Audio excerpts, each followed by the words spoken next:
Seja muito bem-vindo para mais um programa Podcast Pode Crer, da Pastoral Unasp São Paulo. Nós estamos muito felizes porque você está aqui com a gente hoje, escutando esse momento extremamente importante que é sobre mordomia. É um assunto extremamente interessante porque quando a gente para pensar na Bíblia, a Bíblia vai falar que do Senhor é a terra e tudo que nela existe, o mundo e os que nele vivem. Ou seja, você e eu fazemos parte disso. Mas para cá, nós também estamos com dois mordomos.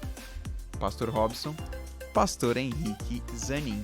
E nós queremos entender um pouco mais sobre isso. Mas antes de a gente começar a discutir sobre isso, vai lá, curte a nossa página, segue o nosso canal e ao mesmo tempo também vai lá na Pastoral Unasp no Instagram para você estar acompanhando todas as notícias que a gente vai estar trabalhando ao longo dos tempos aí. Qual página? Pastoral, @Pastoral Unasp SP. E no YouTube? Unasp SP C1. É isso aí. Agora deixa Agora tá tudo bem claro. nome e sobrenome. Tá bom. Unasp C1. É isso aí. Isso mesmo. E agora, vamos lá então. Quando a gente para pensar sobre essa ideia do Senhor ser dono de tudo, isso inclui eu e cada um de nós que estamos aqui na mesa. A pergunta é: o que significa então esse conceito de nós sermos mordomos de Deus? Se dele é tudo, então nós somos apenas mordomos daquilo que não pertence a nós. O que significaria isso dentro do conceito da Bíblia? O que a Bíblia apresenta pra gente sobre essa ideia de mordomia ou de cuidado com aquilo que não nos pertence? Nem nós mesmos. Eu acho que cabe o início didático ao pensar que a gente faz algumas coisas com algumas palavras que são introduzidas na Bíblia e não são extraídas dela. Então, eu creio que essa expressão mordomia ela é externa à Bíblia. Então, a gente coloca e aplica ela para entender um conceito da Bíblia. Então, obviamente, nessa aplicação de um conceito fora da Bíblia, a gente tem alguns riscos de reduzir algumas coisas. Tá. Porque hoje a gente vive uma circunstância na vida que não existe mordomo. Normalmente. Sim. Então, pode ser que você que está escutando isso fala, mordomo, o que é isso? Tal? Não tenho, não sou. A Bíblia fala de uma administração. Eu acho que num contexto mais contemporâneo, a gente pode pensar nessa administração, mas é uma administração representativa. O que também é importante entender que nós não somos convidados pela Bíblia, não somos convidados por Deus a sermos mordomos. Não somos convidados a sermos servos, não somos convidados a sermos administradores. Nós somos feitos assim. Então, em todas as circunstâncias, Deus trabalha com o servo bom e o servo mau. Um administrador fiel, o administrador infiel. Mas não tem um que não é administrador, não é servo. Então, ele não é uma circunstância da vida. Ele é uma definição identitária. Façamos o homem à nossa imagem. E isso é uma coisa importante. A primeira coisa que eu e você administramos que não nos pertence é a imagem de Deus. Eu sou administrador desta imagem. Façamos o homem à nossa imagem. Então, isso já é muita coisa que reflete em todas as circunstâncias. E pensando em imagem e semelhança, a gente começa a entender que o primeiro ponto de imagem e semelhança é aquilo que a gente pode ver. Isso se relaciona com a ideia de corpo, com o nosso corpo. E não, às vezes, necessariamente somente com aquela ideia que, às vezes, nós temos de imagem, que é uma coisa mais teórica e não prática no sentido daquilo que a gente está desenvolvendo ao longo da nossa vida. Então, essa perspectiva de sermos imagem e semelhança também nessa ideia de corpo, da maneira como cuidamos dele, o que nos leva a pensar, então, sobre essa ideia de mordomia? Fala, Henrique, que você já olhou com uma cara meio diferente. Eu pensei em duas coisas, mas indo para sua pergunta, depois eu volto no que eu tinha pensado antes. Essa questão do corpo, a gente tem uma construção de conceitos muito abstrata, geralmente. E aí vem a Bíblia e traz tudo de maneira muito concreta. Então, quando Deus ele pede para que nós possamos administrar as coisas, e eu gosto muito do termo que Paulo usa lá em Coríntios, que ele nos chama de embaixadores, então são representantes mesmo do Senhor, ele passa a ideia de que em todas as esferas, inclusive a primeira que nós temos, eu estou aqui dentro desse corpo. Então, sendo quem eu sou, administrar tudo isso aqui, é uma das grandes, eu acho que é uma das maiores dificuldades que a gente tem. Administrar as minhas emoções, administrar os meus relacionamentos, administrar a maneira como eu vou tratar o meu corpo, a minha saúde. Então, lidar com todas essas demandas é muita coisa. Só que, eu tô falando isso aqui meu, tá vendo o pronome que eu tô usando? E é isso o problema do ser humano. quando a gente coloca o meu acima de quem realmente é tudo isso, que não é meu. Sim. Né? Então, quando o Robson vem colocando a ideia da fomos criados, a imagem e semelhança de Deus, não estou falando de mim, a questão é dele. Não Isso é sobre muda mim. tudo, Exatamente. Então, mudar essa lógica precisa bater nessa tecla todos os dias para que a gente dê conta de mudar essa lógica e que a gente consiga viver o que Deus espera para nós nesse sentido, né, desse termo não bíblico, mordomia. Aí para entender a mordomia, e pensando nisso que o pastor Zanin falou, e a profundidade que ele falou, deve ser levado a sério. Sim. Não compreendemos o conceito sem gastarmos tempo e energia e dedicação a entender quem é esse Deus do qual somos mordomos. Porque se eu o represento, jamais o representarei bem se eu não entender o que ele espera dessa representação. E o que ele espera dessa representação não se desliga do tipo de pessoa que ele é. Então, quem é esse Deus? Deus é justo e ele vai falar assim, sede santos. E vai dar uma razão para eu ser santo. Sim. Porque eu sou santo. Então, você está aí para me representar. Nisso conhecereis que sois meus discípulos. Aquele que não ama, não conhece a Deus, porque Deus é amor. Ele é perfeito, ele quer que você seja perfeito, ele é santo, quer que você seja santo, ele é justo, quer que você seja justo, e ele domina e quer que você domine. Então, ela passa por tudo. Esse corpo, ele é o lugar onde eu habito e onde eu atuo representando em tudo. Aí o Zanin também falou uma coisa assim, como que eu faço para administrar os meus sentimentos? Alguns sentimentos não são seus, porque os sentimentos também pertencem a ele. Sim. Então, duas coisas de Deus são interessantes a gente entender. A primeira é Tiago 1,17. Toda boa dádiva e todo dom perfeito são lá do alto, descendo do Pai das luzes, em quem não há mudança e nem sombra de variação. Tudo vem dele. Uma outra concepção é que nós não temos vida em nós mesmos. O único ser que tem vida em si é Deus. Portanto, se eu não tenho vida em mim mesmo, toda a produção energética em mim veio de uma outra fonte. Portanto, eu sou responsável por tudo. Essa energia que eu estou usando para falar vem dele.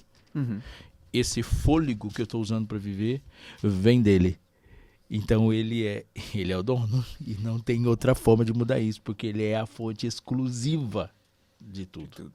E Tiago, ele fala que, além do fato de que ele é toda a boa dádiva, todo dom perfeito vem dele, ele fala assim, não pense que as tentações são feitas justamente porque Deus está tentando, porque ele não tenta ninguém. E aí ele começa a falar, vem de você mesmo, vem dos seus desejos maus que o estão levando para esse detalhe. Então aí agora eu entro no ponto. Se a gente entra na ideia de que toda a boa dádiva, todo dom perfeito vem dele, nessa ideia de conceito da mordomia em si, a gente também começa a entender que por causa do pecado, algo é afetado nisso, na maneira como eu vou ser mordomo. Nessa ideia de que o pecado ele vem para derrubar um pouco da imagem, nesse sentido da minha imagem, de imagem e semelhança dele. E a minha pergunta nessa ideia é justamente assim, como que, entendendo agora que existe algo em mim que vai me lançar para ideias como Paulo fala, de que às vezes o bem que eu quero fazer eu não faço, mas o mal que eu não quero, esse eu faço? Pensando nisso, como que agora eu posso olhar e administrar como mordomo fiel de Deus o meu corpo da maneira certa? Ele tá querendo falar de corpo, né? Eu pensei em outras coisas também, outros recursos, mas vamos lá. Eu pensei em corpo no sentido assim, corpo é tudo que se colocou, então é emoção, é talento, é tudo, né? Mas vamos lá, vamos pensar nessa ideia de pecado. Você falou que o pecado, ele afeta a minha ideia de mordomo. O pecado é exatamente quando o mordomo se acha dono.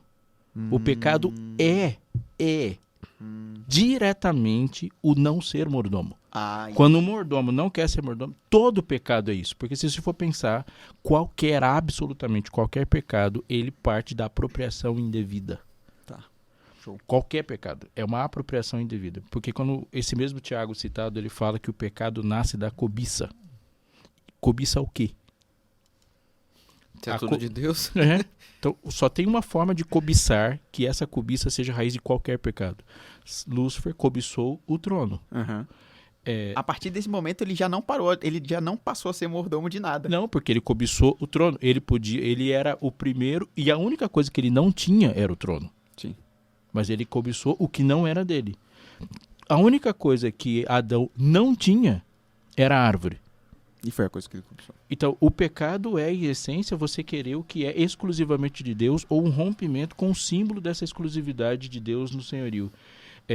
Note que Deus chega para Adão e o Salmo 8 diz assim que o homem foi feito um pouco abaixo de Deus. Portanto, se ele foi feito um pouco abaixo de Deus, olhando para todos os habitantes da terra, para tudo que foi feito na terra, não há na terra algo superior ao homem. Na criação, nada. Superior ao homem, na terra só tem Deus. Sim. E o símbolo didático de Deus para que o homem compreendesse, vivesse e manifestasse essa aceitação era a árvore do conhecimento do bem e do mal. A árvore do conhecimento do bem e do mal não pertencia ao homem, não pertencia a Satanás.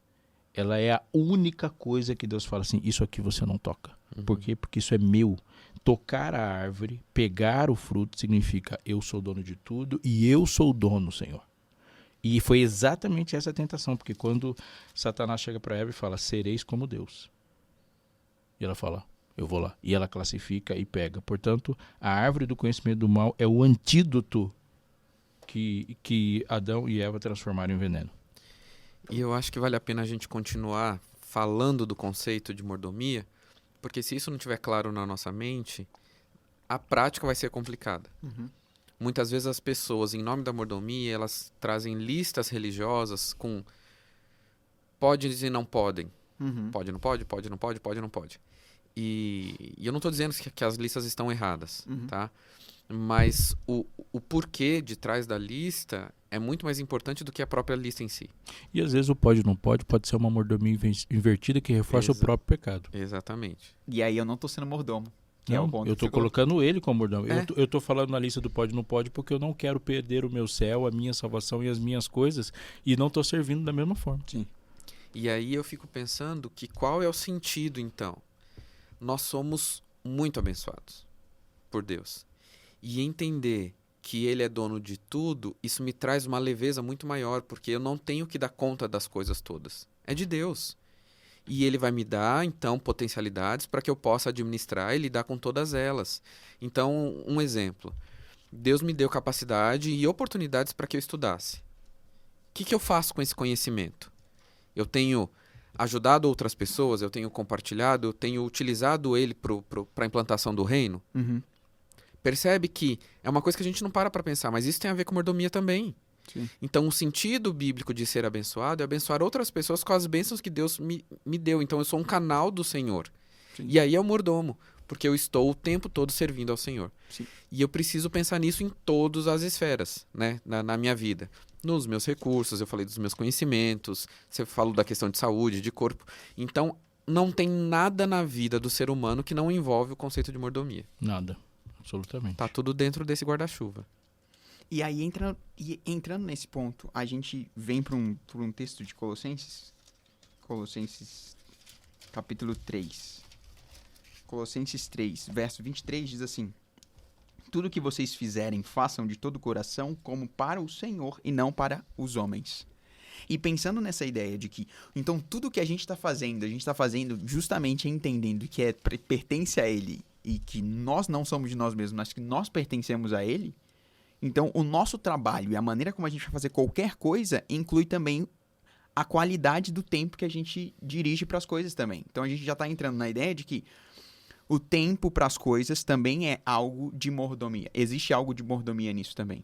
Na ideia de tempo, de desenvolvimento das nossas atividades ou ao mesmo tempo do controle da sabedoria ao administrar esse tempo. Ou não? Ou eu tô viajando? Eu acho que a gente também vai, a partir desse pressuposto, definir mordomia como um estado. E isso é muito interessante para as coisas da Bíblia. Abrindo um parênteses e conectando isso. Reverência na Bíblia não é algo que se tem um comportamento específico para o templo. Mas o templo exige uma especificidade da reverência. Então tem uma reverência que ela é específica no templo, mas existe uma reverência da vida. Então quem está diante de um Deus onipresente é um ser reverente, porque tem consciência de estar na presença de Deus o tempo todo. A mordomia não é algo, ou uma forma com que eu me relaciono necessariamente com dinheiro, ou específica exclusivamente com comida, específica exclusivamente com roupa. A mordomia é um estado do ser na qual eu voltei quando eu fui salvo. Deus me salvou de ser um mordomo mau. E agora eu tenho poder nele para agir como um bom mordomo. Sim. Então essa concepção de santidade, de reverência, de mordomia, de fé, como o estado tem que estar na minha mente. Então, eu vou fazer assim em relação ao tempo, porque eu sou assim. Uhum. Eu vou fazer assim em relação à grana, porque sou assim e fui salvo para isso. Eu vou fazer assim em relação a tudo. Olha só, quando Deus fala em Provérbios e Eclesiastes, filho, atentes para a Torá da tua mãe, para a Torá, a instrução, a lei do teu pai. Ou seja, eu sou um pai e represento Deus na minha casa quando eu chego. Isso é mordomia. Uhum. Eu sou o marido e represento Deus para minha esposa. Isso é mordomia, sabendo que aquela pessoa que está diante de mim não é minha mulher. É uma pessoa pela qual Deus morreu, enviou seu filho para salvar e a criou. Então eu tenho uma responsabilidade diante daquela pessoa, como também tenho responsabilidade diante de absolutamente qualquer pessoa que está sobre a minha liderança, sobre o meu cuidado, sobre o meu alcance. Sim. E aí eu faço uma pergunta, pastor Zanin. Zanin, então como que eu posso fazer com que isso não se perca ao longo do nosso dia a dia? Porque às vezes parece simples a gente esquecer. A gente chegar assim e falar assim, beleza, eu entendi isso, estudei um momento. Só que aí, como que isso pode se tornar algo realmente de uma transformação para minha mente? Somos pecadores? Somos. Alguns de nós. Não, todos nós. Olha o perfeccionista. Todo mundo ficou calado aqui, a gente já não queria se denunciar. Somos pecadores? Somos. Então a gente erra nesses pontos todos os dias. Uhum. E essa é a luta do cristão. Porque parece, muitas vezes, inatingível e a pessoa desiste logo. Uhum. Mas aí vem a palavra de Deus e traz uma realidade que Jesus ele apresenta, né? Eu estou indo, mas o Espírito Santo está chegando. O poder do Espírito Santo está aí para vocês, para te dar esse direcionamento, para você dar conta dessas coisas. Então não precisa ser pesado, certo? Essas transformações, elas aconteceram na cruz e ele tem trabalhado conosco o tempo todo, todos os dias. Por isso que eu gosto, por exemplo, da lista, né, do fruto do Espírito lá de Gálatas 5. E quando ele apresenta cada um dos itens, eu fico pensando se a minha vivência é amável, é pacificadora, tem domínio próprio, sabe? Então, quer ver uma coisa? Como eu tenho administrado meu tempo de lazer? Sim. Que é um assunto que a gente não fala. E lazer tem tudo a ver, entendendo essa ideia de mordomia, tem tudo a ver. Porque é em tudo que eu tô fazendo. Não é só no trabalho, mas é em tudo. Então, o meu lazer também está relacionado com a maneira como eu entendo um Deus presente em todos os momentos comigo. Então, se não existe desenvolvimento, crescimento no meu entretenimento, ele é só entretenimento. Sim. E isso vai proporcionar pra gente alguns tipos de consequências. Porque muitas dessas fontes de entretenimento, o fim sou eu. Sim. Aqui em mim, o meu gosto, a minha vontade, o que eu quero, o que eu não quero. E não é para ser assim de acordo com a palavra de Deus. Sim. Tem que ser a vontade do Senhor. E essa luta, ela é constante, mas a gente vence pelo poder de Deus. E é importante que as pessoas ouçam isso. Que a gente vá permitindo que o Espírito Santo vá nos transformando, mudando até alguns gostos. Então, por exemplo, se eu sou representante de Deus, de Cristo, em qualquer lugar, eu tenho que, onde eu estou, as pessoas têm que vê-lo, elas têm que enxergá-lo, elas têm que ter contato com Cristo Jesus através de mim. E por isso eu tenho que repensar os meus pensamentos, as minhas atitudes e sabe, o meu procedimento. Então, essa roupa aqui não é minha. Pode ser de qualquer um que está necessitando, por exemplo. Sim. E essa compreensão, ela precisa ser de todo dia. E aí, uma última coisa, só para fechar esse pensamento. Se nós não vamos à cruz todos os dias, a gente erra e muito nesse aspecto.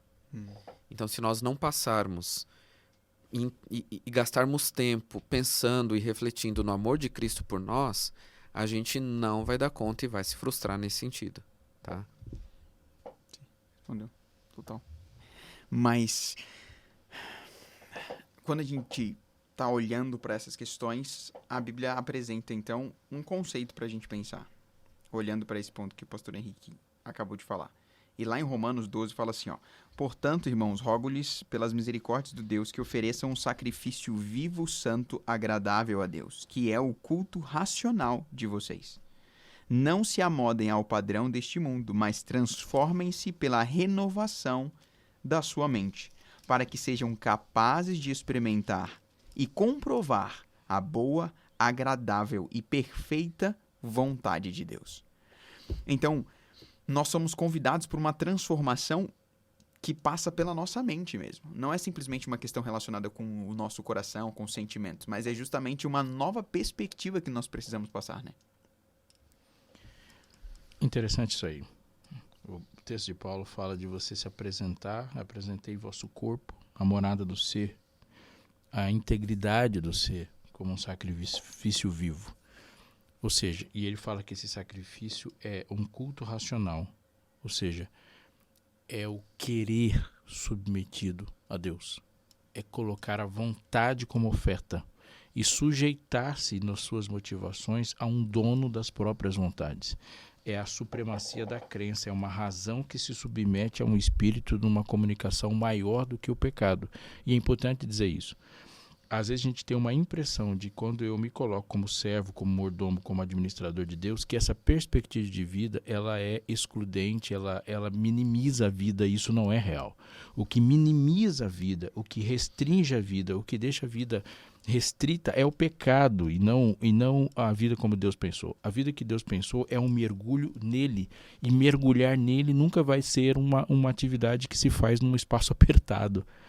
Muito pelo contrário, a gente olha a dinâmica do pecado, cada passo que se dá dentro do pecado é um espaço a menos que você ocupa. A dinâmica do pecado em Satanás, que tinha acesso a tudo, inclusive ao trono, e ele peca e agora ele não tem mais acesso ao trono, e no próximo movimento ele não tem mais acesso aos mundos que não caíram, e depois ele não tem mais acesso fora da terra, e depois ele não tem acesso a nada, ele fica preso no milênio e depois ele não tem acesso a si mesmo. É uma restrição completa. O pecado em Adão, ele vai perdendo espaço. Quando a lei chega, a lei amplia os espaços. Então, a mordomia é uma vida plena, onde você é capaz de ter acesso ao todo de Deus. Deus fala assim, olha, eu vou estar aqui e você tem acesso para administrar, viver e desfrutar. Porque é algo importante, principalmente nos textos de Paulo, e um dos que eu gosto em Efésios, que ele nos redime, ele nos paga o preço, ele nos faz servos, mas nos coloca na condição de uma adoção de filhos. Então é dessa perspectiva. Eu administro os bens de alguém, mas esse alguém é chamado de pai. Então isso faz uma diferença colossal, ou seja, eu sou livre em desfrutar os bens que eu administro. E eu fiquei pensando aqui em algumas profissões que a gente tem, algumas construções de profissões positivas, assim, que são profissões que servem. Que eu acho que encaixaria um pouquinho com essa lógica de mordomia. Então, um bombeiro, um enfermeiro, um garçom, um professor, são profissões que a gente pensa nessa profissão como alguém que ela não recebe, mas é alguém que se coloca para dar, para doar. E como a gente tem admiração, como a gente tem admiração por esse grupo de profissões. E aí eu fico pensando isso na lógica do reino, de certa maneira é o que Deus espera de todos nós. Que a gente faça isso, que nós sejamos esses servos o tempo todo. Sim. Então, ok, a gente está aqui, o que precisa ser feito para que aconteça isso? Ah, tá sujo. Ok, então chama a moça da faxina, mas eu posso servir dessa maneira. Sim. Não preciso que outra pessoa venha. Então, é importante que a gente pense como que nós podemos servir mais ao Senhor no reino. E se a gente se importar mais com isso, a gente vai se importar menos com as coisas do meu. Então, quanto mais a gente olhar para as necessidades dos outros, e todos nós temos necessidades, melhor será para nós. E eu lembrei de um texto de Jesus, né, quando ele fala em Lucas 12, a ideia de que aquele que muito foi dado, muito lhe será exigido. Então, quanto mais a gente recebe do Senhor, e de verdade, gente, pensa aqui, você recebe muita coisa de Deus. Muita. A gente tem família, a gente tem saúde. Nossa, a gente tem muita coisa do Senhor. Muita.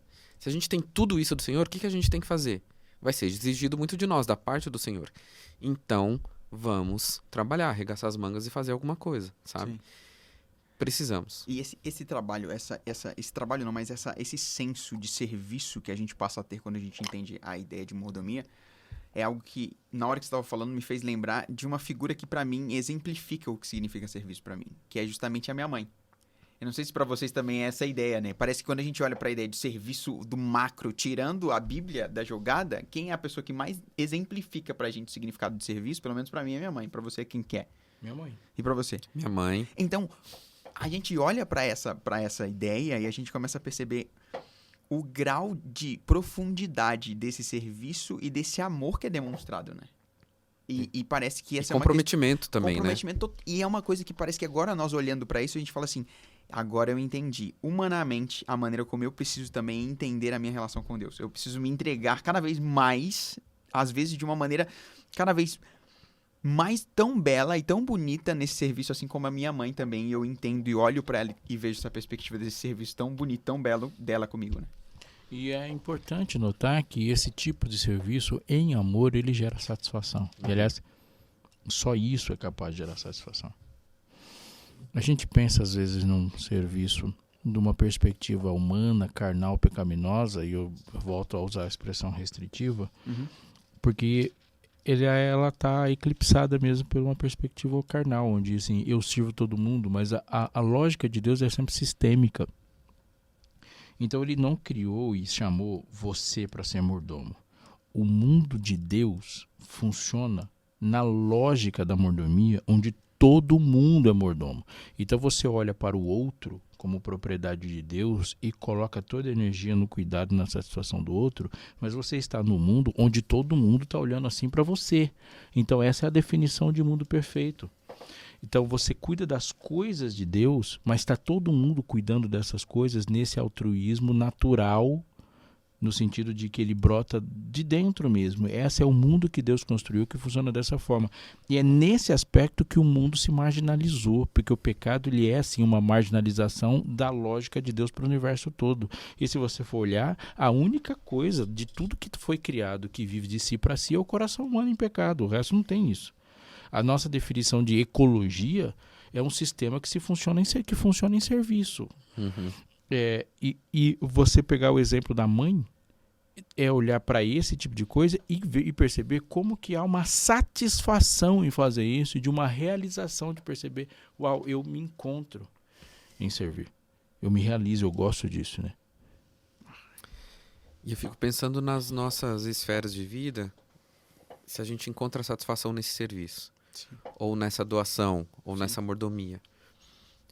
Então, por exemplo, a gente citou a questão dos recursos, né, financeiros lá no começo. Eu tenho satisfação em servir ao Senhor, devolvendo um pouco daquilo que Ele me deu? Sim. Entende? Eu tenho satisfação em servir o Senhor com os talentos e habilidades que Ele me deu? Isso me faz bem, isso me faz feliz? Se eu estiver fazendo mesmo por esse amor correto que deveria estar, certeza que é satisfatório. Certeza Sim. que isso vai me trazer vontade de fazer mais. E a lógica desse mundo, que é egoísta, né? E ela vai exatamente ao contrário. Então, os mordomos, eles se destacam muito no mundo, porque o mundo está pensando em si, e quando aparece alguém que pensa no outro, essa pessoa destoa. Porque o mundo está envolvido no pecado. E quando destoa, isso incomoda, isso, sabe?